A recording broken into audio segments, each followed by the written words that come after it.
Titikman natin. Ito mainit na ating kawali. Magluluto tayo ng ulam ngayong gabi. Grabe ang mga bilihin ngayon. Ang konti lang nabili kong gulay. Isang pirasong patatas at pirasong taros. Pero magkano na inabot? Dito ko siya lulutuin sa aking magandang kawali. Initin natin yung kawali.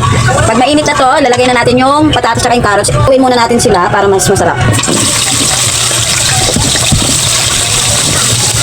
Masarap yung piniprito muna yung patatas at yung carrots.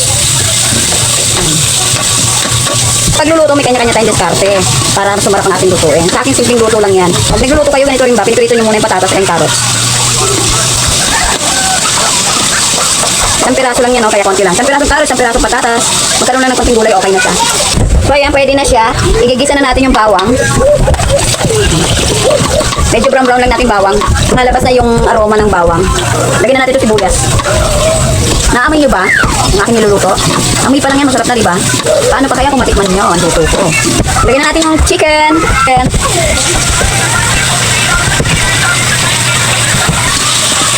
Lalagyan ko na siya ng tubig. Paluto. Mamaya ko nilagay yung sauce. Lagyan natin ng konting asin. Paminta. Paminta ko buo. Hindi siya karak. Takpan natin para kumulo. Natin. Ayan. Lagyan natin ng chocolate para mas lalong sumarap. Chocolate ng chicken flavor. Lagyan na natin tong sauce.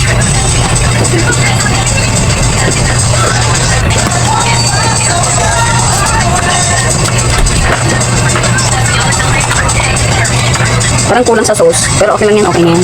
Malabnaw ang ating sauce. Lutong bahay lang naman to eh. Importante dito, masarap. Lagyan natin konting asukal. Kulang tayo sa pula. Lagyan natin ng konting ketchup. Boy. Takpan muna natin pakuluin. Lagyan na natin itong bell pepper. Yan. Isang piraso.